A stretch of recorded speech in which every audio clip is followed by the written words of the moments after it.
हर दिन उनको कुछ अर्पण करेंगे और श्राद्ध लगाएंगे, तो बिल्कुल ठीक है, ये ऑल्टर इधर है, उनका फोटो उधर लगा हुआ, बिल्कुल सही। तो वैसा आप करें तो ठीक है, कोई दिक्कत नहीं, तो वो नित्य हो गया। कुछ लोग नैमित्तिक करते हैं। नैमित्तिक का मतलब क्या हो जाता है, जैसे जो कभी कभी, नित्य मतलब डेली, नैमित्तिक का मतलब क्या होगा, जो कभी कभी, ओकेशनल, हमेशा नहीं, कभी कभी।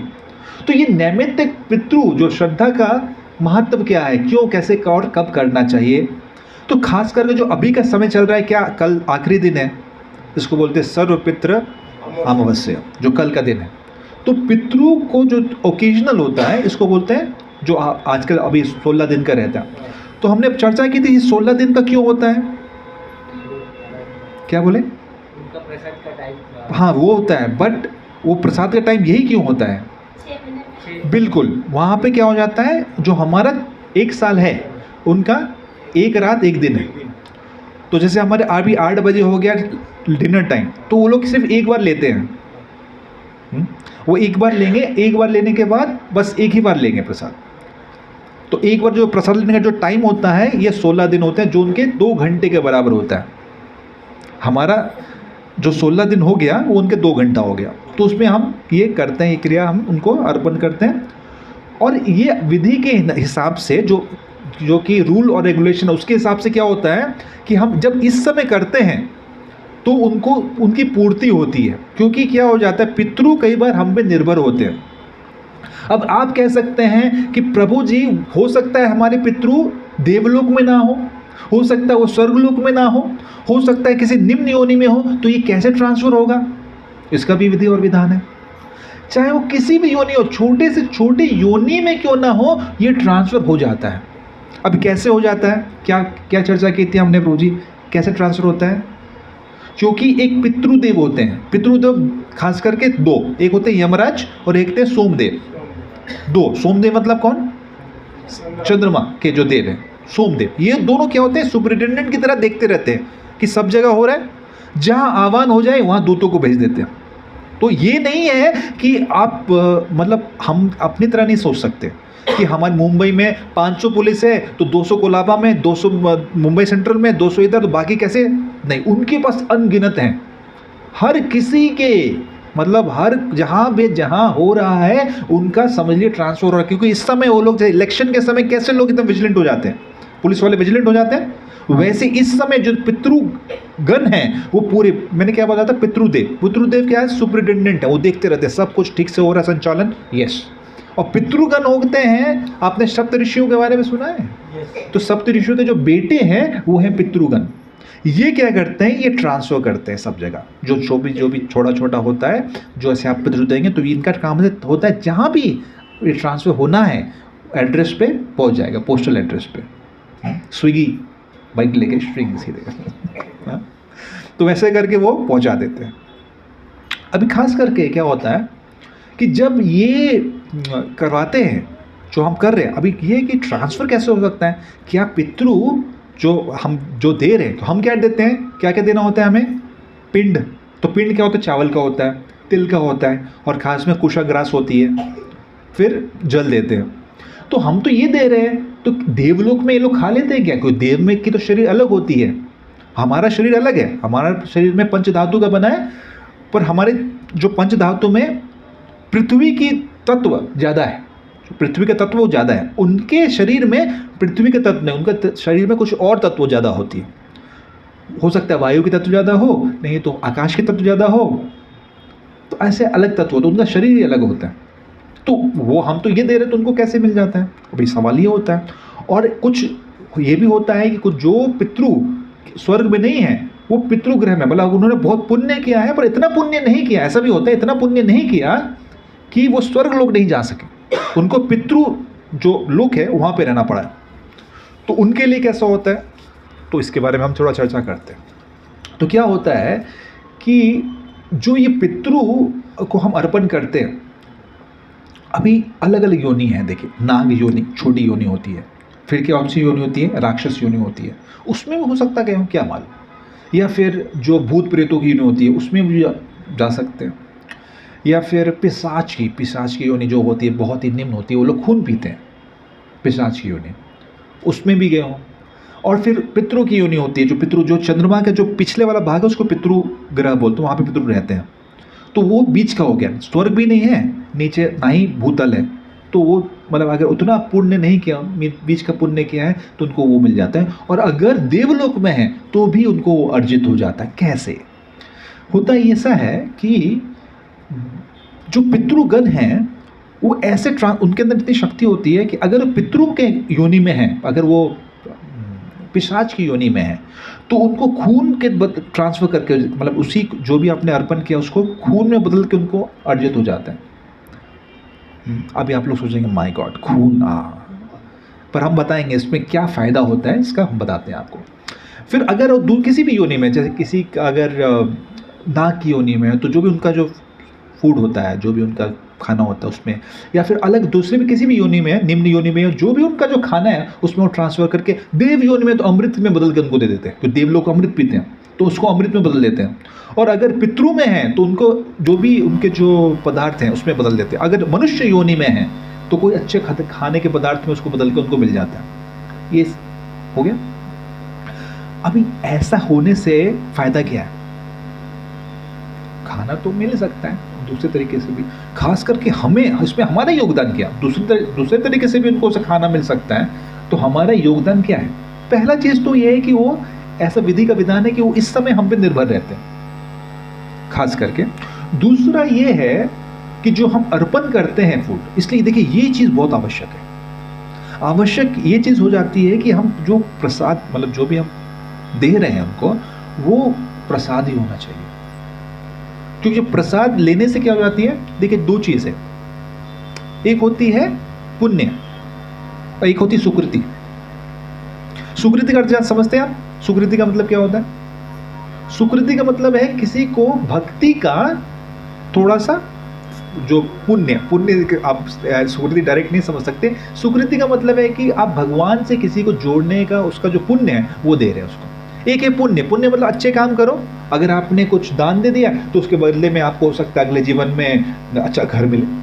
अगर आपने किसी को अच्छे कपड़े दे दिए तो हो सकता है अगले उसमें जन्म में आपको एक बना बनाया कपड़े का स्टोर बन जाए, मतलब बहुत बड़े बिजनेसमैन बन जाए कपड़े का। तो अलग अलग पुण्य है, ये सब पुण्य चीज़ें।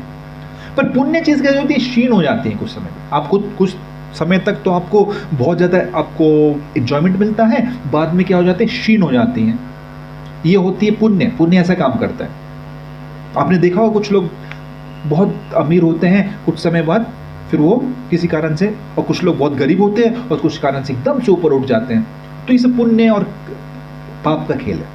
पूर्व जन्म में आपने कुछ किया है, उसके हिसाब से आपको बताया गया कि आप जब 20 साल तक या 30 साल तक रहेंगे तो बहुत ज़्यादा धनवान रहेंगे, उसके बाद आपकी थोड़ी पूंजी कम होती जाएगी।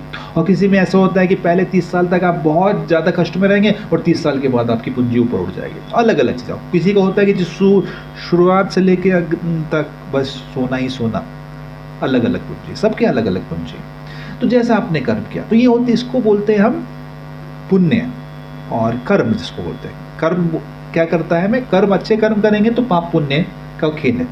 पर सुकृति ऐसी चीज़ है जो आपको भगवान के निकट लेके आती है, और सुकृति से ही क्या हो जाती है? जीवन मृत्यु का जो साइकिल है उससे हम बाहर निकल पाते हैं। तो खास करके जो पितृ देखते हैं हमें कि ये हमारा जो शिष्य है, हमारा जो पूर्वज है, वो हमें क्या कर रहा है? हमें भक्ति की सुकृति दे रहा है। तो जब उनको पुण्य मिलता है तो तृप्त हो जाते हैं। प्रसाद मिल गया, तृप्त हो गए, खूब ब्लेसिंग देंगे, खूब ब्लेसिंग देंगे। अरे देखो ग्रैटिट्यूड निभाया। क्योंकि देखिए अगर हमारे लिए कोई कुछ करे और हम कुछ ना करें उसके बजाय, तो कैसा फील होता है? अगर किसी को आपको के पास कोई पैसा मांगने आया, प्रभु जी ये बताइए हमें बहुत बहुत बहुत ज़रूरत है कुछ पैसे की, प्लीज़ हेल्प करिए। आप बोलते ले जाओ, कितना चाहिए भाई चल सॉरी कितना चाहिए आपको? 10 लाख 20 लाख 30 लाख आप लोगों को दे दिया। अभी आपको ज़रूरत है पर वो नहीं आ रहे, तो कैसा फील होगा? आप शाप नहीं देंगे पर अंदर ही अंदर एक चोट पहुंचती है। तो फिर वही पितरों लोग के साथ होता है। उन्होंने हम कितना कुछ दिया, बोलते पैतृक संपत्ति। कितने लोगों ने उसे पैतृक संपत्ति, किसी का विवाह करना हो तो क्या हो जाती है? कितनी पैतृक संपत्ति है? 10 बीघा 20 बीघा 40 बीघा 100 बीघा 100-200 बीघा, उसी हिसाब से आपके जो मैच मेकिंग होता है कि नहीं? होता है कि नहीं? तो पैतृक संपत्ति का मतलब क्या, जो पूर्वजों को संपत्ति है आपकी कितनी है, पूर्वज ने आपको दिया हुआ है, तो हमें बहुत कुछ देते हैं, तो इसलिए हम हर किसी पे ऋणी रहते हैं। देव ऋषि भूताप्ता निर्नाम पितृनाम, देव ऋषियों पे के ऋणी रहते हैं। क्यों? देव क्या देते हैं हमें? देखिए जितना भी ये सब है, जो पानी आना हुआ, वायु देव बोलेंगे हाँ वायु हम खींच रहे हैं, कल से वायु बंद, जा रहा हूँ थोड़ा सा। आप लोग वेकेशन के लिए जाते हैं, आप लोग यात्रा के लिए जाते हैं, तो भाई मुझे भी तो ब्रेक दो। कल वायु देव बोले मुझे भी ब्रेक चाहिए, वैकुंठ घूम के आता हूँ थोड़ा, क्या होगा फिर? भाई बोलेंगे हाँ हरि बोल हो जाएगा, तो जी बोल हरि बोल हो जाएगा। इंद्र बोलेंगे आज ये जो 1 साल है ना, ये वाला 2025, इसमें थोड़ा मेरा मन नहीं लग रहा, मैं थोड़ा जाता हूँ घूम के आता हूँ, आप लोग बिना बारिश के काम चला लेना। क्या होगा मुंबई में फिर? गर्मी गर्मी गर्मी। फिर सूर्यदेव बोलेंगे आज थोड़ा मेरा उठने का मन नहीं कर रहा। कभी कभी आप लोग लेट उठते हैं, कभी मंगल आरती में लेट हो जाता है ना, तो बोले सूर्यदेव अगर बोले अरे नहीं आज थोड़ा छुट्टी पे, क्या होगा फिर? तो इसलिए देव जो हमें देते हैं उसका हमें ऋण है, और देवों का जो ऋण होता है वो कैसे पूर्ति होती है? उसकी पूर्ति होती है यज्ञ करके। जब हम यज्ञ करते हैं तो उसकी पूर्ति हो जाती है। तो आज इन मतलब कलयुग में क्या है? हरे नाम केवलम खलु नास्ते व गतिर् अन्यथा।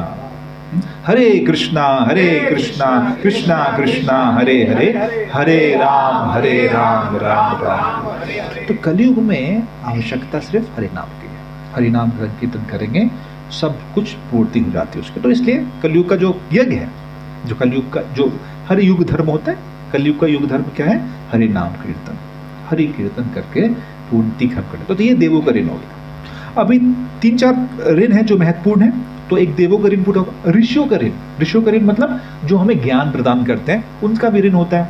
उनका ऋण हम शास्त्र पढ़ के पूर्ण करते हैं, उनमें हमें कुछ करना नहीं है। ऐसा नहीं कि उनका हमें बहुत पैसा वैसा देना, नहीं, उनका हम जो भी उनका ऋण पूर्ति करना है तो शास्त्र पढ़ के हम उसका पूर्ण कर सकते हैं। ये हो गया किसका ऋण हो गया? ये हो गया ऋषियों का। देवो ऋषि भूताप्त, भूताप्त मतलब जैसे गाय है, दूध देती हैं, बहुत कुछ देती है हमें, उनका। और बाकी जो जितने जन हैं, प्रियजन, जो हमें बहुत सहायता करते हैं, अलग अलग तरीके से सहायता करते हैं, उनका भी ऋण होता है। तो उनका ऋण कैसे उतारा जाता है? उनको भी जब उनकी सहायता पड़े तो हमें सहायता करनी चाहिए। ये तो नॉर्मल सा सिविक एटिकेट है। पर पितरों का ऋण क्या हो जाता है? पितरों तो हमें दिखते नहीं है, तो पितृ जब दिखते नहीं तो हमें लगता है कि ठीक है, अभी किसने देखा, हम तो यहाँ डाल रहे हैं, उनको मिल रहा है ना मिल रहा है हमें क्या मालूम। नहीं, हम जब श्रद्धा पूर्वक डालते हैं तो उनको, मैंने बताया था जैसे पितृगण है, उससे उनको ट्रांसफर हो जाता है। तो ये कहोगे नैमित्तिका मतलब इस तरह का है। खास करके 16 दिन में जब 2 घंटा वो रेडी हो जाते हैं तो उनको हमें देना चाहिए। तीसरा होता है पिंडों का श्राद्ध मतलब जब कोई शरीर छोड़ता है, तो जब शरीर छोड़ता है तो ये तो भारत में तो सब लोग करते हैं। क्या करते हैं? 13 दिन तक, पता है 12 दिन तक एटलीस्ट उनको। तो ये 12 दिन क्यों होता है? 12 दिन ही क्यों? 10 दिन क्यों नहीं? 3 दिन क्यों नहीं? 12 दिन क्यों? क्योंकि जब हमारे कोई शरीर छोड़ता है तो आपने भले ही बहुत पुण्य काम क्यों ना किया हो, पर अनजाने में ही कुछ ना कुछ तो हो जाता है गलती, जिसको हम पाप पुण्य के लोभ से तोड़ते हैं। अनजाने में कुछ गलती हो जाती है। जैसे आप चल रहे हो तो गलती से स्टेप कर गए, चींटी पे स्टेप कर दिया। ये सब चीज़ हमने पिछली बार नहीं बात किया था। तो किसी चींटी पे चढ़ गए तो वो हो गया। अभी कुछ मैंने माताओं को देखा है कि वो कुछ झाड़ू लगाते रहते हैं और गलती से कुछ चूहा मिल गया तो ढेर हरी बोल वहीं पे। तो मतलब ठीक है, वो मैं इसमें बोलने करिए ना करिए उसमें नहीं बोल रहा हूँ मैं, पर अच्छी तरह उसके बच जाती है इसके बोला जाए तो बम्बई लैंग्वेज में। तो उसका क्या हो जाता है, उसमें तो जीव की हत्या हुई, जीव की तो हत्या हुई ना। तो इस तरह अनजाने जाने में कुछ ना कुछ हम करते ही हैं, जिसकी वजह से हम अपराधी हो जाते हैं। तो जब हम जा रहे हो तो आपने भले बहुत पुण्य क्यों ना हो, अनजाने में आपसे, जैसे आप पानी पीते हैं तो ही हमने कितने सारे जंतु का हो जाता है। खाना बनाते हैं तो एक यज्ञ, पहले के लोग यज्ञ करते थे तो यज्ञ करते समय कितने जंतु जीव के हो जाते हैं। तो इसलिए जब अगर आपको मोक्ष नहीं मिली है, अगर आपके लिए विमान नहीं आया वैकुंठ से, वो जो कि बहुत कम लोगों के लिए आता है, तो अगर विमान नहीं आया तो फिर जाना ही पड़ता है 12 दिन तक वहाँ पे। देखिए भक्ति करना कितना आवश्यक है, इसलिए भक्ति को सीरियसली लेना कितना आवश्यक है। तो वहाँ जाना ही पड़ता है। और जब जाते हैं तो जो 99,000 योजन का सफ़र है, वो कितना, 99,000 योजन। तो 99,000 योजन मतलब एक योजन में 8 मील होता है, उस हिसाब से कैलकुलेट करके आप लगा सकते हैं, बहुत लंबा रास्ता है। तो इसमें 12 दिन तो लगते हैं, 13वां दिन बोलते हैं, 12-13 दिन इसमें लग जाते हैं। तो जब आप लेके यमदूत यमपाश में बांध के लेके जाया जाता है, तो इनको घसीट के लेके जाता है। और जो उनकी सड़क होती है, जो पथ होता है, वो तपती पथ होती है। मतलब ऐसा नहीं कि वहाँ पे रोज़ वाटर डाल के आपको लेके जाता है, आइए बड़ा thank you, welcome welcome to नरक वो नरक नहीं है, खैर वो तो आपको चित्रगुप्त के पास लेके जाया जाता है। बोले ऐसा नहीं, आपको वेलकम करके नहीं आता, पहले फूल मारे दिखाएंगे, फूल पहनाएंगे, अरे फौजी आगे चलो लगाओ, नहीं वैसा नहीं, आपको कैसे लेके घसीट के लेके जाया जाता है। और उसमें काफ़ी यातनाओं को झेलना पड़ता है, क्योंकि आपकी जो आत्मा होती है वो प्रेत योनि में चले जाती है। तो उसमें प्रेत योनि का देखिए एक स्पेशलिटी क्या है, अगर हमारे शरीर में बहुत ज़्यादा कष्ट होगा ना, तो हमारा आत्मा शरीर से निकल जाएगा। बोलता कितना बहुत कष्ट हुआ तो आत्मा निकल जाता है शरीर से। पर वो ऐसी प्रेत योनि, ऐसी योनि मतलब होती है कि अगर आपको जितना कष्ट हो जाए, भले आप बेहोश हो जाए, पर आपका आत्मा वो शरीर नहीं छोड़ती। जैसे वापस आप होश में आएंगे, वैसे ही यमदूत लोग वापस से रेडी हो जाते हैं। मतलब आपको मतलब बोला जाता है नर्क में इतनी यातनाएं होती हैं, इतनी यातनाएं होती हैं कि लोग बेहोश हो जाते हैं, परंतु वो अपना शरीर नहीं छोड़ते। फिर जैसे आप वापस ऑन हुए हैं, तो वैसे अपना वो इलेक्ट्रिक जो शॉकिंग वाला है सब जो भी, और जो रूरू पक्षी है वो सब आपका फिर से आते निचोड़ते रहेंगे। तो जैसे आते निचोड़ के फिर से बेहोश हो जाते, फिर से वो होश में आते हैं, वैसे ही मतलब कोई मर्सी नहीं वहाँ पे, कोई दया नहीं। तो जैसे हमने बात किया था लास्ट टाइम, जैसे जनक महाराज जा रहे थे तो फिर उनके प्रभाव से सब ठीक हो गया। तो सोचिए कितना ज़्यादा उन्होंने कृपा की। खैर उसके बारे में नहीं बात करेंगे आज, बस इसको लेके आगे बढ़ने की कोशिश करूँगा मैं। तो ये जो चीज़ है, बीच बीच में मैं बहुत कुछ ऐड कर रहा हूँ जो लास्ट टाइम ने चर्चा नहीं की थी। तो ये जो वहाँ पहुँचते हैं, उतना टाइम उनको कुछ खाने पीने के लिए कुछ नहीं होता, बहुत तड़पते हैं, चलती तपती तड़प होती है, इतनी तड़प होती है कि 13 दिन तक ना कोई पानी, ना कोई फूड, मतलब ना कोई खाना। तो कोई खाना नहीं, पीना नहीं, प्यासे। और उनको देखो शरीर है ना, तो प्यास और ये तो है ही, भूख तो है ही, शरीर है तो है। तो इसलिए जब उनको कुछ नहीं मिलता तो उनको क्या, एक ही मार्ग है कि उनके जो परिजन हैं, परिजन उनको पिंड के द्वारा ये पानी और खाना भेजें। तो वैसे ही होता है, वो ट्रांसफ़र हो जाता है। अगर और कैसे ट्रांसफ़र हो जाता है, किन किन के थ्रू ट्रांसफ़र हो जाता है, ध्यान है आपको। एक चींटी क्या करती है, अग्नि का प्रभाव ले लेती है। फिर दूसरा कुत्ता क्या होता है, रस का प्रभाव ले लेता है। फिर कौवा किसका प्रभाव ले लेता है, वायु का। और फिर जो गौ माता वो पृथ्वी का प्रभाव ले लेती है, और देव आकाश का प्रभाव ले लेते हैं। तो ये प्रभाव लेके उनको ट्रांसफर हो जाता है ऐसा करके।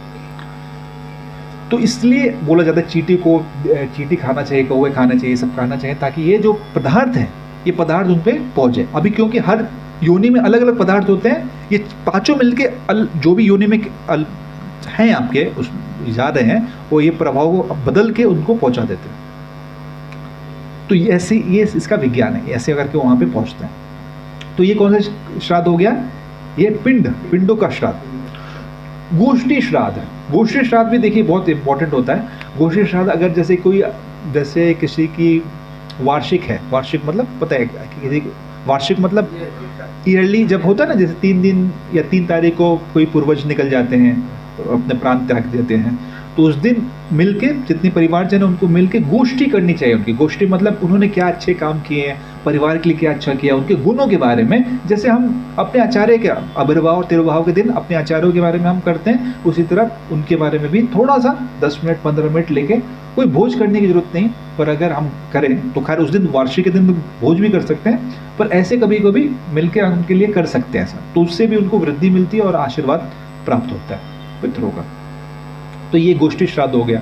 तो ऐसे अनेक श्राद्ध, ऐसे 12 तरह के श्राद्ध होते हैं।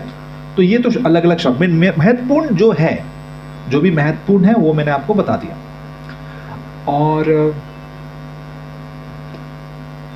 ठीक है, तो ये आपको हमने क्या क्या चर्चा कर लिया, हमने चर्चा कर लिया कि किस तरह वो ट्रांसफर होता है, कैसे हम उसको करते हैं। तो ये क्या होता है, देखिए 2 पथ होता है, एक होता है कर्म पथ और एक होता है भगवत पथ। तो कर्म पद भी है, जैसे मैंने बताया था, अगर कोई पुण्य दे पितरों को तो वो तृप्त हो जाते हैं, पर अगर कोई सुकृति दे अपने पूर्वज को, अपने परिजनों को, पितरों को, तो वो नृत्य करने लग जाते हैं। कहाँ पे लिखा है? ये पद्म पुराण में लिखा है कि अगर कोई सुकृति दे, सुकृति का सबको समझ में आ गया क्या होता है? तो सुकृति अगर कोई दे, कोई भी अपना परिजन, तो उससे और ज़्यादा खुश हो जाते हो, बहुत ज़्यादा खुश हो जाते हैं। जैसे कोई एक बार, ये कोई सच्ची घटना हुई हाल में ही, कि कोई एक व्यक्ति था, वो हरिनाम कर रहा था पितरों को याद करके, हरे कृष्ण कृष्ण कृष्ण हरे हरे, हरे राम राम राम हरे, और पूरे दिन, पूरे ही अपने हृदय से उनको अर्पण करने की कोशिश कर रहे थे। तो आवाज आई कहीं से, लगे रहो लगे रहो लगे रहो। तो वो देखे कौन है भाई, आज बाजू देखे कोई नहीं। तो फिर से आवाज आई, लगे रहो लगे रहो लगे रहो। तो वो थोड़ा डर गया, बोले कहीं भूत पिशाच तो नहीं आ गए कहीं पे। तो अपने पंडित को बोला कि ऐसा मैं कर रहा था। बोले नहीं, आपके जो पितृ हैं बहुत खुश हो रहे हैं। क्यों खुश हो रहे हैं? क्योंकि अभी उनको आश्वासन मिल जाता है कि अरे भाई कोई है जो कर रहा है, जिसकी वजह से हमें मुक्ति मिलेगी। अगर आपने पुण्य दे दिया तो उनको कुछ और फैसिलिटीज मिल जाएगी कुछ समय तक, पर वो तो नष्ट हो जाएगा ना। जैसे आपने कोई गरीब व्यक्ति, उसको समोसा दे दिया, तो उस समय जब तक समोसा खाएगा तब तक उसको अच्छा लगेगा, बाद में गया तो उसको बोलेगा अरे दूसरा कहाँ है। पर आपने उसको परमानेंटली जाके किसी अच्छे घर में डाल दिया जहाँ पे वो पूरा जीवन भर खुश रहे, तो उसके लिए वो सबसे अच्छा चीज़ है। तो वैसे पितरों के लिए अपने कुछ पुण्य की अच्छी बात है, तृप्ति है, करनी चाहिए, क्यों नहीं करनी चाहिए, करनी चाहिए। परंतु उससे बड़ा मार्ग है भगवत का मार्ग। भगवत विधि का मार्ग क्या है? उनका परमानेंट सॉल्यूशन, क्योंकि उनको मुक्ति का मार्ग आरंभ हो जाता है। और अगर मुक्ति नहीं मिले तो अगला जन्म जो भी मिलेगा मनुष्य योनि में, उनको वो भक्ति वहां से उनकी आरंभ हो जाती है। तो जब हम पिंड दें, अगर उसको हम प्रसाद बना के उनको पिंड अर्पण करें, तो जिस भी योनि में हो, कहीं भी हो, अगले जन्म में जब भी उनको मनुष्य योनि मिलेगी, तो वहां से उनका भक्ति का मार्ग आरंभ, अपने मतलब डिवोटी होके वो कहीं ना कहीं डिवोटी बन जाते हैं फिर वो, और वहां से उनकी भक्ति का पथ आरंभ हो जाता है। मतलब क्या? भगवत विधि का पथ में वो आ जाते हैं। इसलिए बहुत आवश्यक है कि हम प्रसाद ही उनको चढ़ाएं, ये आवश्यक है। तो इस तरह भगवत विधि बहुत आवश्यक है। तो एक बार क्या हुआ, नारद मुनि सोचे कलयुग का समय चल रहा है, अब देखिए ये कैसे कनेक्टेड है दोनों, पितरों को भगवत विधि और पितरों का उद्धार। एक है कर्म पथ। तो पहले कर्म पथ में थोड़ा बात करें, उसके बाद भगवत पथ में जाते हैं। कर्म पथ से भी फायदा होता है पितरों को। जैसे एक बार अगस्त ऋषि जा रहे थे, अगस्त ऋषि के बारे में सुना आप लोगों ने? बड़ी रोमांचक कहानी है मतलब रोमांचक इसमें में है। तो अगस्त ऋषि जा रहे हैं और अचानक से उनको आवाज आती है, बचाओ बचाओ बचाओ। तो सामने देखते हैं बहुत बड़ा एक लकड़ी है, उसमें 6-7 लोग उल्टे टंगे हुए हैं और बोलते हैं सहायता करिए, बचाइए, बहुत यातनाएं से झेल रहे हैं, सहायता करिए। तो अगस्त ऋषि पहुंचते हैं और बोलते हैं, ऋषिवर ऐसी आपकी दशा क्यों? तो बोलते हैं आपको पता नहीं, हमारे पूर्वज ने, हमारे परिजनों ने हमें श्राद्ध नहीं दिया, इसकी वजह से हमारी ये दशा हो गई कि हम उल्टे लगे हुए। तो अगस्त ऋषि थोड़ा देखते बोलते ये तो मेरे ही पितृ हैं। तो तुरंत ध्यान आता है। तो उन्होंने बोला पितृ पर क्यों? तो उनको भी ध्यान आता है ये तो हमारे ये हैं, परिजन हैं। तो बोले क्योंकि आपने विवाह नहीं किया। अगस्त ऋषि विवाहित नहीं थे। बोले आपने विवाह नहीं किया, इसकी वजह से हमें कोई तर्पण नहीं दे रहा है अभी, और इसकी वजह से हमें हमारी ऐसी हाल है। तो बोले आपका ये हाल से कैसे छुटकारा हो सकता है? बोले अगर आपका कोई पुत्र होगा तो फिर हम इस हाल से हमें निकला जा सकता है। तो वो बोलते हैं मेरे पितरों को इतना दिक्कत हो रही, इतनी यातनाओं से झेल रहे हैं, मुझे कुछ ना कुछ अवश्य करना पड़ेगा। तो वो सोचते हैं, वो निकल पड़ते हैं इसका सॉल्यूशन क्या है। ये करने के लिए वो सोच रहे होते हैं कुछ करना, क्या करें।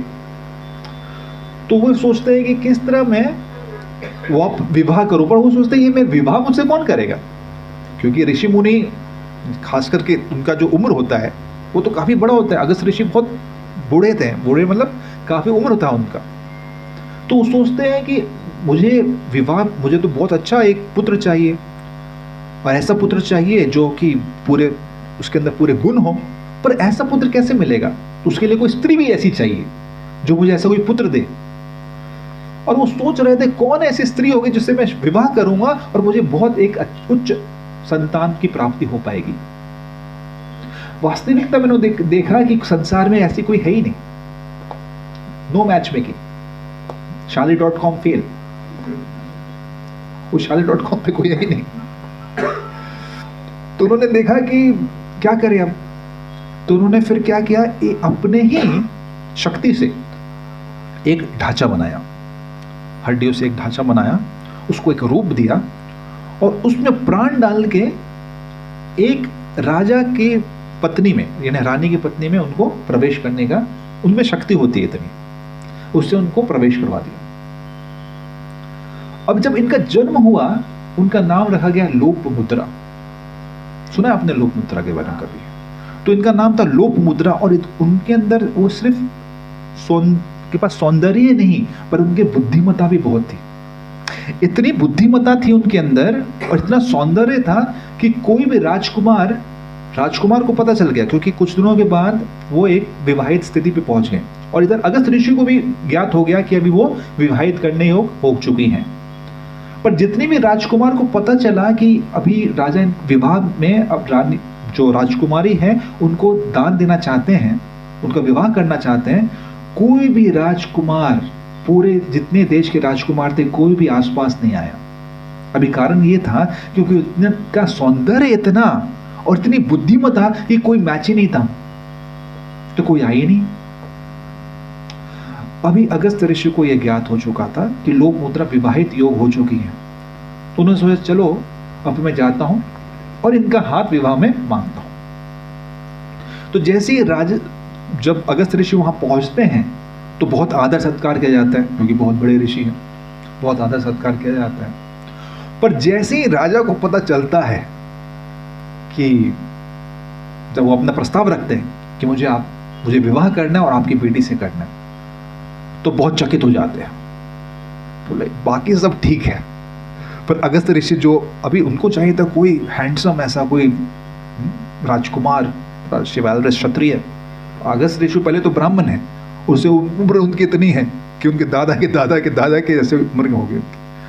तो पर वास्तविकता में तो ये एक युग था जिसके वजह से उनको चाहिए जरूरत था, क्योंकि उन्हें पितरों को उनको मुक्त करना था। तो उन्होंने बोला कि नहीं, मुझे आपकी बेटी से ही विवाह करना है। अब इनको पता था अगस्त ऋषि की शक्ति क्या है, तो कुछ बहाने सोच रहे थे। रानी के पास गए अपने, बोले कुछ सोचना पड़ेगा, हमें कोई युक्ति सोचनी पड़ेगी जिससे हम अगस्त ऋषि को बहला सके और उनको बोले कि कैसे भी करके वो यहाँ से चले जाए। वरना अगर शाप दे दिया उन्होंने तो पूरा का पूरा हमारा राज्य समाप्त हो सकता है इनके शाप से। तो कुछ सोचना पड़ेगा, कोई युक्ति सोचनी पड़ेगी। रानी भी सोचने लगी नहीं, हम पुत्री का विवाह इनके साथ तो नहीं कर सकते। पर बहुत अब कुछ भी सोच रहे थे तो उसने क्या सोचे, कुछ सुझाव ही नहीं आ रहा।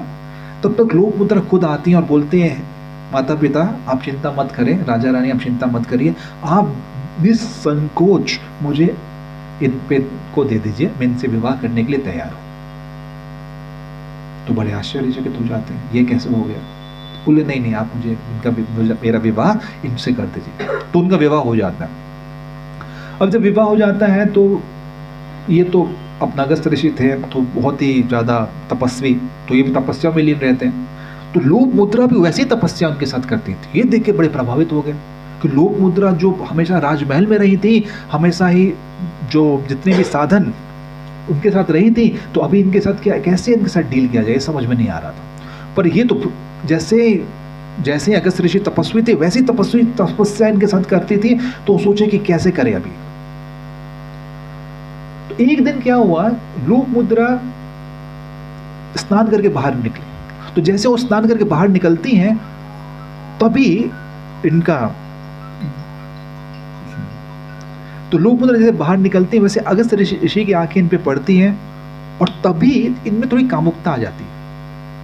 तो बोलते अब समय आ गया है कि हमें पुत्र का उत्पादन के लिए हमें संग करना चाहिए। तो लोपमुद्रा बोले कि नहीं, मैं आपके साथ तब तक पुत्र के लिए आपके साथ संपर्क नहीं बनाऊंगी जब तक आप एक राजमहल जैसा स्थिति मेरे पास उपस्थित ना कर दें।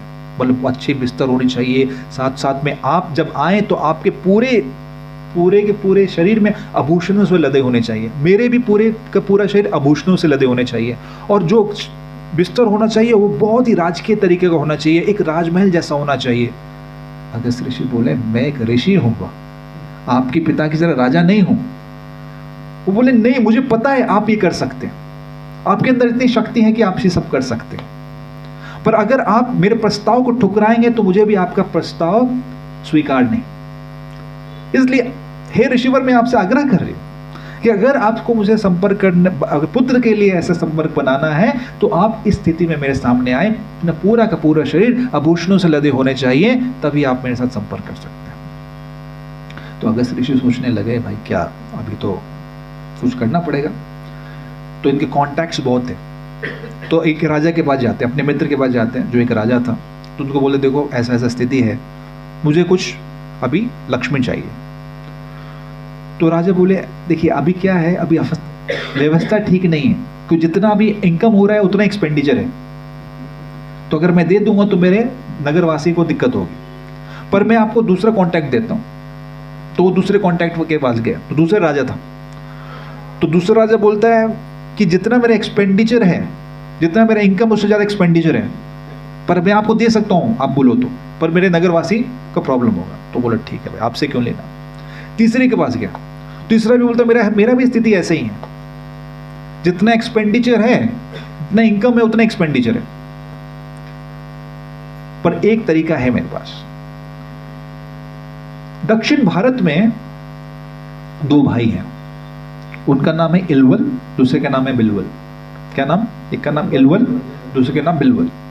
अगर हम वहां जाएं तो इनके पास, ये दोनों भाई राक्षस थे, दानव उसके थे, पर इनके पास बहुत धन है और ये हमेशा श्राद्ध करते हैं। तो श्राद्ध मतलब नित्य श्राद्ध करते हैं। तो अगर हम उनके पास जाएं तो हमें उनके श्राद्ध में जाके उपस्थित हों, और ब्राह्मणों को ये बुलाते रहते हैं, उनके श्राद्ध अगर में हम उपस्थित हों तो हमें जो भी धन चाहिए वो दे देंगे। तो अगस्त ऋषि बोले चलो। अभी ये इलवर और बिलवल का एक दूसरी कहानी थी। एक बार क्या हो गया था कि इलवल बिलवल दोनों राक्षस थे। अभी राक्षस मतलब जिनके दांत निकले वो नहीं, राक्षस यूं नहीं मतलब जिनकी मानसिकता बाहर से हो सकते बहुत हैंडसम हो, पर मानसिकता जो है वो दानव होगी। तो इनका जो इलवल बिलवल थे, ये लोग गए वहां पे। इनका प्रॉब्लम क्या था, इनको चाहिए थी शक्ति, ब्राह्मणों की शक्ति। तो एक बार ये दोनों गए, भाई गए, और दोनों भाई को अभी हम समझे ब्रह्म तेज जो है ना साधारण नहीं होता। अगर मैं आपको जो बोल दूंगा वो हो जाएगा, इतनी शक्ति होती है ब्राह्मणों में, आजकल के ब्राह्मण में, तभी के ब्राह्मण में ब्रह्म तेज। तो बोले हमें ब्रह्म तेज चाहिए। कुछ ब्राह्मण के पास गए, बोले हम ब्रह्म तेज चाहिए। बोले तुम राक्षस हो, तुम्हें नहीं मिलेगा ब्रह्म तेज, तुम इसके लायक नहीं हो। तो ये सुन के वो बहुत क्रोधित हो गए। तो उनमें क्या आ गया, उनमें क्रोध, इतनी क्रोध थी कि वो क्या करना चाहते थे, वो क्रोध का बदला लेना चाहते थे। तो क्रोध का ये जो बदला कैसे लेते थे, वो उन्होंने, अभी इलवल और बिलवल के पास एक शक्ति थी, क्योंकि ये तंत्र योग जानते हैं। तो इलवल क्या करता था, बिलवल को, बिलवल तो बिलवल बड़ा भाई, इलवल छोटा भाई। तो इलवल को क्या करता था, ये एक खस्सी में बदल देता था। खस्सी मतलब समझते हैं, जो बकरी का जो बच्चा होता है उसको खस्सी बोलते हैं, रैम इंग्लिश में बोलते हैं उसको, खस्सी। तो ये रैम में बदल देता था, खस्सी में बदल देता था। और खस्सी का वो पहले क्या होता है, एक प्रथा थी, मतलब उसका साइंस मुझे पता नहीं, वो क्या होता है कि बलि देते थे, और बलि के, ये जो खस्सी का बलि के रूप में ये प्रसाद बन जाता था, और ये प्रसाद के रूप में इसको, अभी देखिए जो हम कई बार, एक और चीज़ है कि जो पहले किसी भी जानवर का बलि देते थे उसमें एक साइंस था कि अगर उसकी बलि दी जाएगी तो उसका जो अगला जन्म है वो मनुष्य का मिलेगा, और अच्छा मनुष्य का जन्म मिलेगा। तो ये साइंस था। तो इसलिए जब उसकी बलि देते थे और उसका बलि में श्राद्ध में इसको परोसा जाता था और वही लोग लेते थे। और ये क्या करता था कि उसको पहले खस्सी बना देगा, जितने भी ब्राह्मण उनको खिलाएगा, और फिर बोलेगा इलवल बाहर निकलो, इलवल बाहर निकलो। तो इलवल क्या करता था, इनका जितने ब्राह्मण है उनके पेट को फाड़ देता था और बद बाहर निकल जाता था। तो ऐसे करके उन्होंने अनेक ब्राह्मणों की हत्या की, क्योंकि क्या करता, क्रोध था, बदला लेना था। तो बदला लेना, क्रोध इतना था कि वो सब ब्राह्मणों को नष्ट करना चाहते थे, इसके लिए वो ऐसा करते थे। तो ऐसा, और ये अगस्त्य ऋषि को ज्ञात हो गया उनके शक्तियों से। तो वो पहुंच गए, फिर भी घबराए नहीं, पहुंच गए राजाओं के साथ। तो जैसे ही राजाओं के साथ पहुंचे तो उसने बहुत खुश हो गया, अरे ब्राह्मण आया है और राजा भी आया है, आज तो बहुत अच्छा हो गया, राजा के साथ ब्राह्मण, वाह, 4 लोग एक साथ, हरि बोल। तो सब 4 लोगों को बैठाया और फिर परोसा। तो अभी सब राजा लोगों को पता था कि अभी तो भाई हो गया अपना, अभी अगस्त्य ऋषि को मिल जाएगा जितना धन। तो अगस्त्य ऋषि आंख मूंदे और सबको बोल दिया, कोई भी इसको छूना मत। अभी बिलवर तो आके अच्छी तरह परोस के गया सब कुछ। तो बोले, पहले अपना प्लेट खाया, दूसरे, तीसरा, चौथा, 4 के 4 प्लेट खुद खा गया पूरा। अभी उसको पता नहीं चला क्योंकि अभी एकांत में थे वो।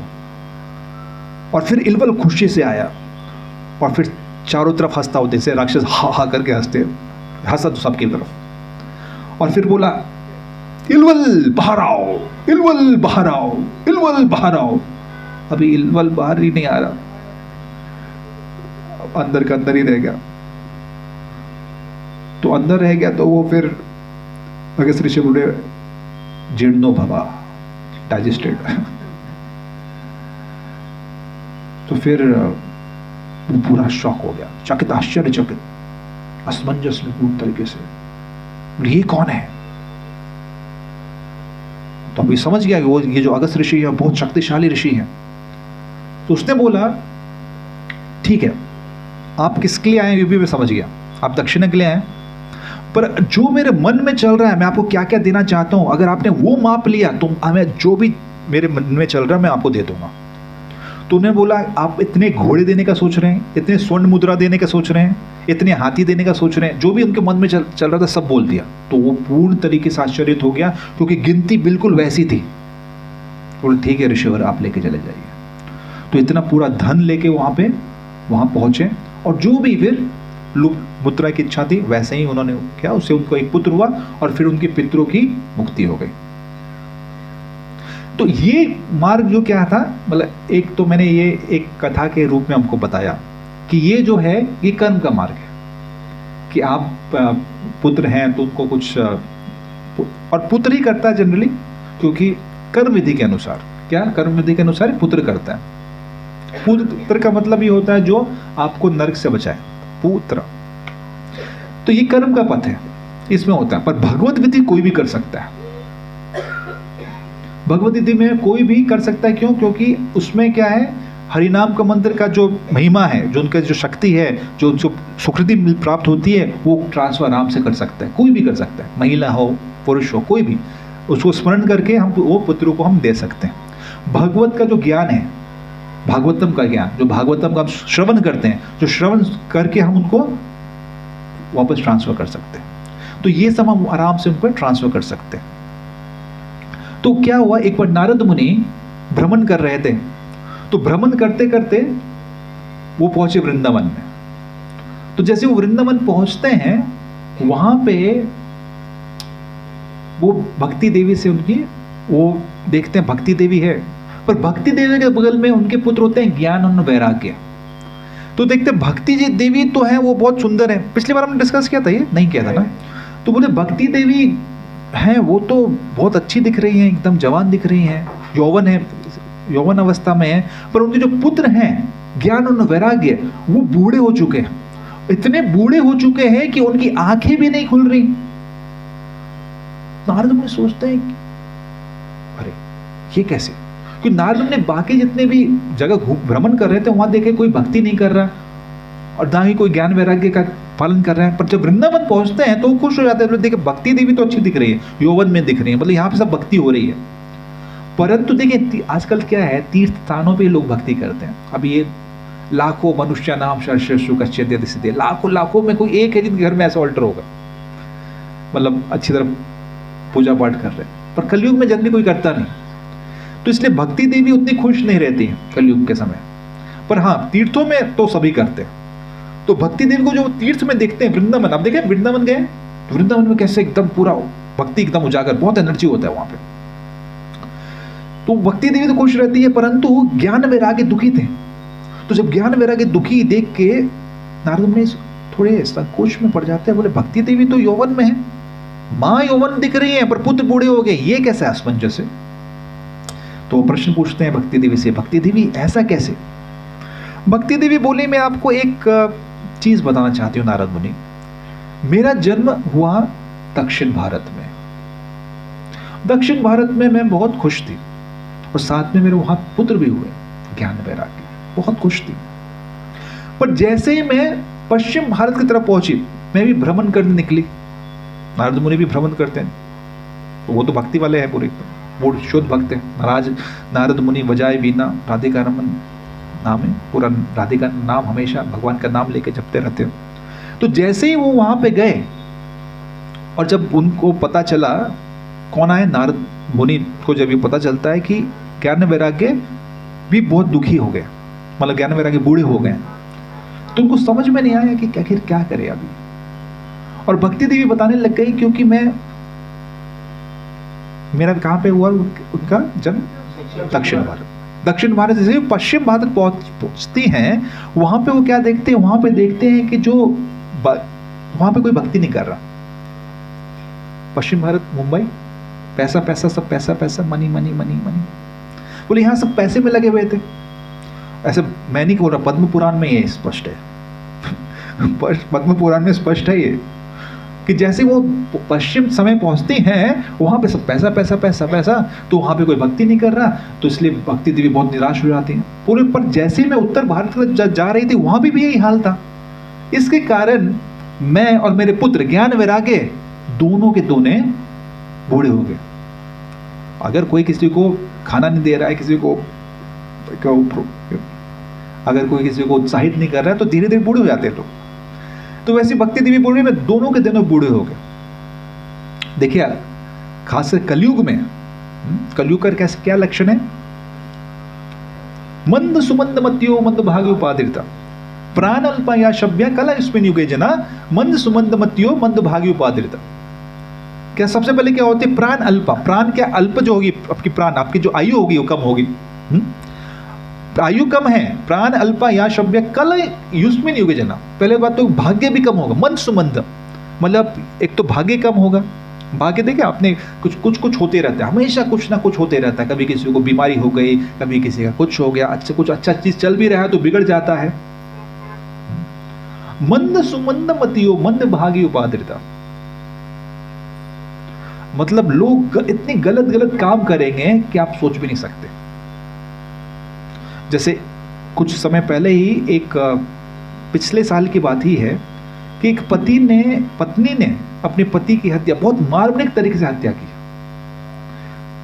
और एक माँ ने अपने बेटे की मार्मिक तरीके से हत्या की, जो सोच नहीं सकते। क्योंकि क्या हुआ, गलती से उनके बेटे ने अपने माँ को एक गलत पुरुष के साथ ऐसी अवस्था में देख लिया था जो देखने लायक नहीं होता, वैसे में देख लिया। तो माँ ने बोला इसको मार दो, इसकी हत्या कर दो, अपने ही प्रेमी को बोला। तो प्रेमी भी सरप्राइज हो गया, अरे ये कैसा बोल रही है, पर उन्हें हत्या कर दी। खैर पकड़े गए वो, तभी तो पता चला। तो कलयुग का जो लक्षण है बहुत ही बुरा है, तो बहुत पर तो क्या किरण क्या है हमारे पास, क्या ऐसी चीज कोई है जो हमें आशा देगी? कौन सी ऐसी चीज है जो भक्ति, जो सब कुछ गड़बड़ चल रहा होगा उस स्थिति में कोई होगा कोई ऐसा चीज जो हमें आशा की किरण दे? कौन है ऐसा चीज? वो है कृष्ण स्वधाम उपगते धर्म ज्ञान आदि भी सा। जब भगवान कृष्ण चले जाते हैं, कहां चले जाते हैं? भगवान कृष्ण जब धाम चले जाते हैं तो धर्म और ज्ञान सब चले जाता है उनके साथ। परंतु जब वो वहां कृष्ण धाम उपगते धर्म ज्ञान आदि विषा कलो निष्ठा दृश्यमेशा पुराण अर्को धुनयतिता। परंतु जब ये कलयुग जिसमें सब पूरा अंधकार है, जिसमें कोई धर्म नहीं किसी के में, जिस पूरा का पूरा अंधकार छिड़ा हुआ है, उसमें एक किरण है, एक उम्मीद की किरण है। और वो उम्मीद की किरण क्या है? वह श्रीमद् भागवतम। क्योंकि श्रीमद् भागवतम भगवान का जो रिप्रेजेंटेटिव है वो है श्रीमद् भागवतम। कलयुग में रिप्रेजेंटेटिव की तरीके कौन आ रखा है? श्रीमद् भागवतम। कृष्ण धाम उपगते धर्म ज्ञान आदि विसा कलो निष्ठा दृश्यमेशा पुराण अर्को अधुनोदिता। पूरा पूरा अंधकार है सोचिए, और वहां पे थोड़ी किरण आ जाए तो कितना अच्छा लगता है। वैसे कलयुग जो पूरा का पूरा अंधकार छिड़ा हुआ है, धर्म की ग्लानि हो रही है सब जगह, सो कोई धर्म का पालन नहीं करना चाहता है कोई। उस समय क्या आ गया? दिशा दिखाने के लिए, लोगों को सही दिशा दिखाने के लिए आ गया श्रीमद् भागवतम। जो श्रीमद् भागवतम ऐसी पुराण है जो लोगों के, प्रभुपाद भी बोलते थे, it is meant to create revolution in the life of empire civilization. जो गलत लोग हैं, जो गलत तरीके के काम कर रहे हैं, उसमें ये क्रांति लाने उपयोग है, क्रांति लाने जैसी है। यह श्रीमद् भागवतम जो लोगों के जीवन में क्रांति लाएगी, जो लोगों के जीवन को बदल देगी। जो कलयुग में लोग मंद सुमंद मद भाग उपाद्रिता है, उनके जीवन को बदल के सुखमय बना देगी। ये प्रभुपाद बोलते हैं क्रांतिकारी है। ये सिर्फ एक किताब नहीं पर एक क्रांति है जो जीवन को बदल सकती है। तो जब भक्ति देवी से वो पूछते हैं कि ऐसा कैसे हाल हो गया, तो भक्ति देवी अपना आगे का जर्नी बता रही हैं, अपनी यात्रा बता रही हैं। ये जो बोलती है, जब मैं वृंदावन पहुंची हे ऋषिवर, मैं तो ठीक हो गई, परंतु ज्ञान वैराग्य वैसे के वैसे रह गए। क्योंकि कलयुग में लोग धाम में भक्ति तो करते हैं, पर ज्ञान वैराग्य धाम में भी कोई किसी का पालन नहीं करता। इसलिए हे ऋषिवर, आप ही कुछ चुने, आप कोई मार्गदर्शन दीजिए ताकि मेरे पुत्रों का वापस से पुनः आगमन हो सके, वापस से वो पूरी तरीके से तंदुरुस्त हो सके। कोई ना कोई रास्ता, कोई ना कोई मार्ग तो आपके मन में अवश्य होगा। आप ऋषिवर हैं, इतने बड़े ऋषिवर हैं, कृपया करके कुछ मार्गदर्शन करें। यह आश्वासन सुन के नारद मुनि बोलते हैं कि हे माते, हे भक्ति देवी, मेरा आश्वासन सुनिए कि जब तक ज्ञान वैराग्य का पूर्ण आगमन पूर्ण स्थिति में ना आ जाए, तब तक मैं कोई और कार्य ना करूंगा। ये मेरा आपको आश्वासन है। और वो उनमें पूर्ण श्रद्धा थी, पूर्ण श्रद्धा थी। किसमें? वेदों के मंत्रों में, वेदों के मंत्रों में पूर्ण श्रद्धा थी। इसलिए वो क्या किए, वो सारे जितने पुराण हैं वो पढ़ डाले, जितने भी उपनिषद हैं वो पढ़ डाले, पर ज्ञान वैराग्य का अभी तक आंख में नहीं खुला, आंखें नहीं खुल रहा उनका। नारद मुनि पढ़े, निराश हो गए, बोले चलो भगवत गीता पढ़ता हूं। तो 700 के 700 श्लोक पढ़ डाले, पर अभी भी ज्ञान वैराग्य के वैसे उनकी आंखें खुल नहीं रही, वैसे के वैसे ही। उन्होंने सोचा क्या करेगा, असमंजस में थे। निराश होके बद्रिकाश्रम पहुंच गए। बद्रिकाश्रम में कौन रहते हैं? चतुष्कुमार, 4 कुमार वहीं पे रहते हैं। उनके भाई हैं, ब्रह्मा जी के मानस पुत्र हैं, और नारद मुनि भी पुत्र हैं ब्रह्मा जी के, इसलिए वो भाई लगे। तो इसलिए पूछा, हे ऋषिवर, नारद मुनि को देख के बोले, परेशान लग रहे हैं आप? चतुष्कुमार बोले, क्या हो गया? बोले, समस्या ऐसी है कि मैंने प्रतिज्ञा ली है कि मैं ज्ञान वैराग्य का पूर्ण आगमन करूंगा, उनको पूर्ण तरीके से स्वस्थ कर दूंगा, पर मैं जो भी कर रहा हूं उससे कुछ हो नहीं रहा है, आप ही कुछ बताएं। बोले, बहुत सरल है, इतनी चिंता क्यों करते हैं, बहुत आराम से हो जाएगा ये तो। बहुत खूब प्रसन्न हो गया, बोले कि आप बताइए कैसे? श्रीमद् भागवतम का किताब से अगर 7 दिन तक श्रीमद् भागवतम की कथा की जाए तो इनका पूर्ण आगमन हो जाएगा, इनका पूर्ण स्थिति वापस अपने पूर्ण स्थिति में आ जाएंगे, इनके यौवन वापस लौट आएगी। बोला अच्छी बात है। तो इस प्रकार आप उन बोले, ऋषिवर आप बिल्कुल भी चिंता ना करें, आप जाइए हरिद्वार में जाइए। आपने देखा बहुत लोग हरिद्वार में कथा करते हैं, इसकी प्रथा यहीं से आई है। हरिद्वार में भागवत सप्ताह बहुत होती है, पता है ना आपको। अलग अलग महाराज भी हैं, वो हरिद्वार ही चुनते हैं, क्योंकि हरिद्वार उनको बोला, चतुष्कुमार ने बोला था, 4 कुमार ने बोला आप हरिद्वार जाइए, और हरिद्वार में जाके भगवत सप्ताह करेंगे, और वहां पे वापस इनका पूर्ण आगमन हो जाएगा, वापस इनकी यौवन वापस आ जाएंगे, वैसे के वैसे हो जाएंगे। एक बार भागवतम का श्रवण होगा तो ये हो जाएगा। और सब लोग, अभी पहले क्या था, पहले की तरफ हमारे पास तो अभी मोबाइल है, पहले मोबाइल नहीं था, परंतु सबका टेक्नोलॉजी इतनी अच्छी थी उस समय कि सबके दिमाग में था, बस दिमाग से सिग्नल दे दिया, मंडूक ऋषि आ जाइए, न्योता पहुंच गया उनके पास, व्यासदेव आप आ जाइए, सप्त ऋषि आप आ जाइए, मार्कंड ऋषि आप आ जाइए। तो सभी के सभी बड़े बड़े ऋषिगण वहां पे उपस्थित हो गए। एक साथ आ गए। और जैसे वो एक साथ आते हैं तब वो आरंभ कथा कर चार कुमार आरंभ करते हैं। पर आरंभ करने से पहले एक महत्वपूर्ण क्वेश्चन नारद मुनि पूछते हैं। बोले ऋषिवर ये बताइए कि कोई व्यक्ति ऐसा हो जिसने इतने पाप किए कि उसको भूत की योनि मिल गई हो, मतलब कोई योनि नहीं मिला, दूसरी योनि। भूत की योनि मतलब समझ रहे हैं कि आपके पास इतना भी क्रेडिट नहीं कि एक वड़ा पाव खरीद सको, पैसे में इतना भी पैसा नहीं, 5 रुपया भी नहीं, ताकि पूरे दिन का भूख मिटाने के लिए एक वड़ा पाव भी खरीद सके। तो आपके कर्म में इतनी भी पूंजी नहीं, इतना खराब पूंजी है आपके कर्म में कि आपको दूसरा शरीर मिलने लायक ही नहीं है, भूत का शरीर मिल गया। तो बोले आप ऐसी विधि बताइए कि क्या ये मुमकिन है, क्या ये पॉसिबल है कि कोई किसी को भूत की योनि से निकाला जा सके, प्रेत की योनि से निकाला जा सके, उनका उद्धार किया जा सके, उनको मुक्ति दी जा सके? बोले हाँ है। और वो कैसे? तो बोला इस संदर्भ में आपको मैं कुछ बताना चाहता हूं। भूतकाल में एक ऋषिवर हुए, बहुत अच्छे तपस्वी ऋषि थे, उनका नाम था आत्मदेव। सज्जन, प्रिय, सुशील, स्वभाव से बहुत गुणवान, परंतु एक दिक्कत थी उनमें। दिक्कत ये क्या थी? दिक्कत था कि कोई संतान नहीं था उनके पास। परंतु उनकी जो पत्नी थी, धर्मपत्नी, बिल्कुल उनके विपरीत, क्रूर, बहुत ही ज्यादा क्रूर, बहुत ही ज्यादा असहनशील, बिल्कुल लज्जा वाली नहीं, बिल्कुल विपरीत। और आत्मदेव भी खुश नहीं थे उनसे बहुत ज्यादा। तो एक बार वो सोचे कि मेरे पास पुत्र नहीं है।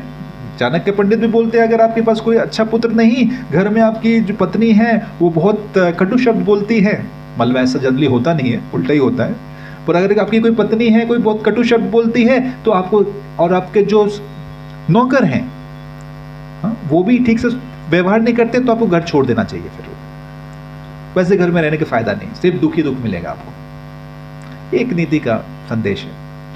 तो सोचे चलो मैं छोड़ देता हूं, घर वगैरह छोड़ के वो जंगल में चले गए और जंगल में सोचे कि अभी मैं सुसाइड कर लूंगा, आत्महत्या कर लूंगा। क्या मतलब मेरे जीवन में कुछ उद्देश्य नहीं रहा, तो मैं इसलिए अभी आत्महत्या करता हूं। जब ये सोच ही रहे थे, अचानक से वहां पे कोई एक ऋषि मुनि पहुंचे और ऋषि मुनि ने ब्राह्मण के मुखमंडल पे देखा, इतनी सारी विकार हैं। ये देख कर उन्होंने पूछा, हे ब्राह्मण बताएं किस दुविधा में हम, किस असमंजस में हैं आप कि आपको इतने ज्यादा दुख का झेलना पड़ रहा है, इतना ज्यादा दुख झेल रहे हैं, क्या कारण है इसका? तो वो बोले कि हे ऋषिवर, मैं अपना देह त्यागना चाहता हूं क्योंकि अब कोई मेरा मार्ग मुझे कुछ दिख नहीं रहा। तो बोले क्यों? तो बोले क्योंकि मेरे पास कोई पुत्र नहीं।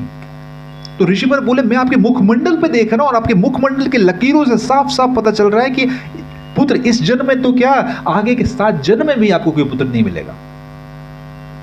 तो आत्मदेव जो ब्राह्मण थे वो सोचे, अरे वाह ये तो सही बात है, इतने शक्तिशाली मुझे ऋषिवर मिल गए। अगर ये बता सकते हैं कि मुझे 7 जन्म तक कोई पुत्र नहीं मिलेगा, तो मतलब ये भी इतनी शक्ति रखते हैं कि ये मुझे कोई पुत्र दे दे। तो बोले, तो इसलिए उनके पैर पे गिर गए और गिड़गिड़ाने लग गए कि हे ऋषिवर, मुझे कोई पुत्र दे दीजिए। अगर आपने मुझे कोई पुत्र नहीं दिया तो मैं अपना प्राण यही त्याग दूंगा। हमें ऋषि मुनि बोले, अरे ये कैसी दुविधा में आपने डाल दिया। तो वो बोले ठीक है। तो उन्होंने मंत्र पढ़ा, मंत्र पढ़ के एक सेब उनके हाथ में आया और बोले आप ये सेब जो है अपने पत्नी को दे दीजिए, इससे इनका प्रसव हो जाएगा। तो ये सुन के बहुत खुश हो गए वो। अभी इनके पत्नी का नाम था धुंधुली। अभी ये जब आप सेब देते हैं अपनी पत्नी को और बोलते हैं कि देखो ऋषिवर ने बोला ये आप जब खाएंगे तो 9 महीने के बाद आपको पुत्र हो जाएगा, इसलिए आप ये खा लेना। अब ये सोचने लग गए, क्योंकि जैसे मैंने बोला था इनका स्वभाव बिल्कुल विपरीत था। इन्होंने सोचा अगर मैं खाऊंगी और मुझे प्रसव हो गया, प्रेग्नेंट हो गई, मैं गर्भवती हो गई, तो मेरा पूरा जो शरीर है उसका फिगर बदल जाएगा। ऐसा मैंने वहीं पे लिखा हुआ है सब। अब ये कौन सी मनोदशा है मुझे पता नहीं। उन्होंने मेरा मेरा पूरा फिगर ख़राब हो जाएगा, और फिर मुझे गर्भ होने का प्रसव भी झेलना पड़ता है उस समय, तो मतलब ये पीड़ा झेलनी पड़ेगी, इसलिए मैं इधर ये खाऊंगी नहीं। और जब ये सोच रही थी तभी उनकी बहन वहाँ पे उपस्थित हो गई, और उनकी बहन ने बताया कि मेरे अभी गर्भवती हूँ। तो तुरंत उनके दिमाग में आया, उन्होंने बोला ठीक है, मैं आपको बहुत सारी स्वर्ण मुद्राएं दूंगी, जब आपका बच्चा हो जाए तो मुझे अपना बेटा दे देना।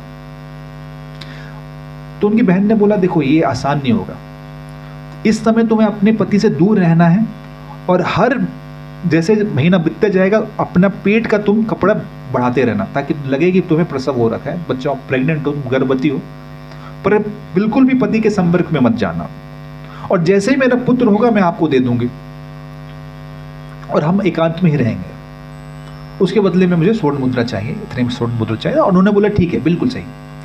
और उन्होंने क्या किया, जो सेब ऋषि मुनि ने दिया था, मैं भी देखता हूँ इसमें शक्ति कितनी है, जाके गौशाला में डाल दिया, और गौशाला में जाके गाय ने खा लिया उसको।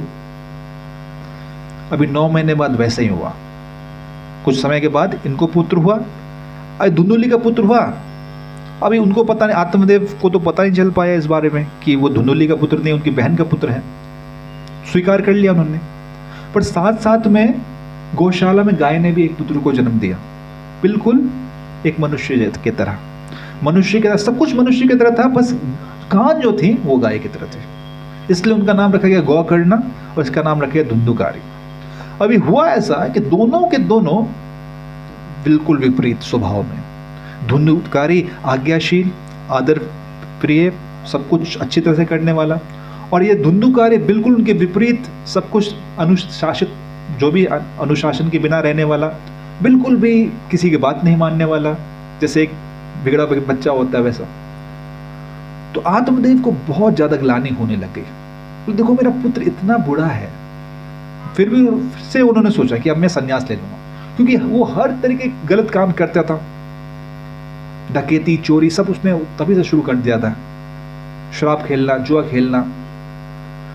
तो आत्मदेव तो बहुत अच्छे ब्राह्मण थे, उनका पुत्र ऐसा निकल गया, और उनकी पत्नी भी वैसी थी, ज़्यादा शिष्टाचारी वाली नहीं थी। तो उन्होंने सोचा चलो मैं घर त्याग देता हूँ। तो गौकर्ण में थोड़े बड़े हो गए थे, गौकर्ण ने भी बोला, उनको सुझाव दिया कि आप गृह को त्याग दीजिए, अच्छा रहेगा आपके लिए। तो गृह को त्याग करके जंगल में चले गए। अब गौकर्ण में सोचे कि ठीक है मैं तीर्थ यात्रा करके आता हूँ, क्या मैं इन लोग साथ रहूँगा, तो तीर्थ यात्रा के चले गए। अभी कौन, गौकर्ण अकेले, उनकी माँ अकेली। तो माँ को बहुत ताड़न करने लगे, क्योंकि अभी बहुत पैसा चाहिए था, तो ये ज़्यादा नशा करने लगे, ज़्यादा जितनी भी गलत चीज़ें थी वो ज़्यादा करने लगे, तो और पैसा चाहिए था इनको। तो माँ को इतना ताड़न देते थे कि धीरे धीरे करके पैसा निकालने लगे। एक दिन ऐसा हुआ सारा का सारा पैसा समाप्त। उस दिन माँ ने पैसा नहीं दिया, तो माँ ने पैसा नहीं दिया तो उनको बहुत ज़्यादा यातनाएं दी, पीटा, मारा। तो ये देख के उनकी माँ का हृदय टूट गया, बोले क्या फ़ायदा ऐसा बेटा रखने का, और मेरे जीवन का क्या फ़ायदा। तो वो एक कुएं में जाके डूब गई और अपना देह त्याग दिया। उसके बाद अभी गौकर्ण तो और भी अच्छा हो गया, अभी तो कोई नहीं उनको रोक टोक करने वाला।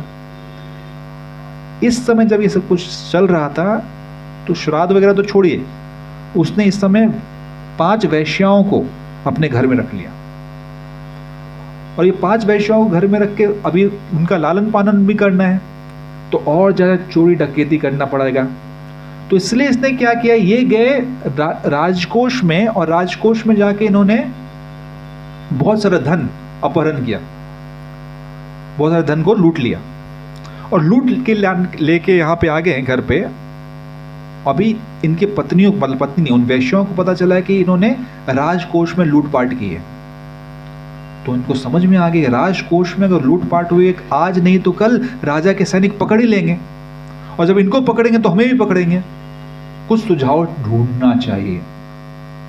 तो इसमें क्या किया उन्होंने, उन्होंने बहुत तपता हुआ कोयला लिया।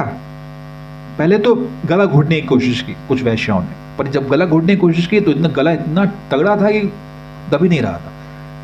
तो कुछ वैश्यों ने क्या किया, उनके मुंह में कोयला डाल दिया। एक वैश्य ने बहुत उबलता हुआ कोयला लिया, जलता हुआ कोयला, और जलता हुए कोयले को उनके मुंह में डाल दिया, उससे इनकी मृत्यु हो गई।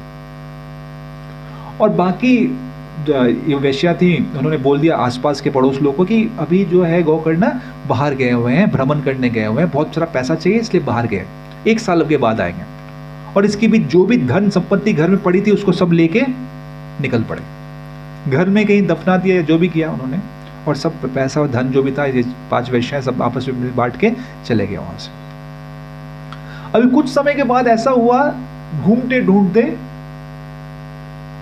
गोकर्ण वहां पहुंचे तीर्थ यात्रा करके, और तीर्थ यात्रा उस दिन जब सोए घर में, तो कोई व्यक्ति था जो उनको भालू के रूप में, कोई गाय के रूप में, कोई अलग अलग चेहरा लेकर उनको आ रहा था और सता रहा था। तो जब ऐसा को हो रहा था तो उनको ज्ञात हुआ कि मेरे भाई की मुक्ति नहीं हुई है, जबकि जब उनको पता चल चुका था, जब तीर्थ यात्रा कर रहे तभी उनको पता चल चुका था कि उनके भाई की मृत्यु हो गई, तो उन्होंने गया में उनका श्राद्ध कर दिया था। अभी देखिए ये बड़ी महत्वपूर्ण चीज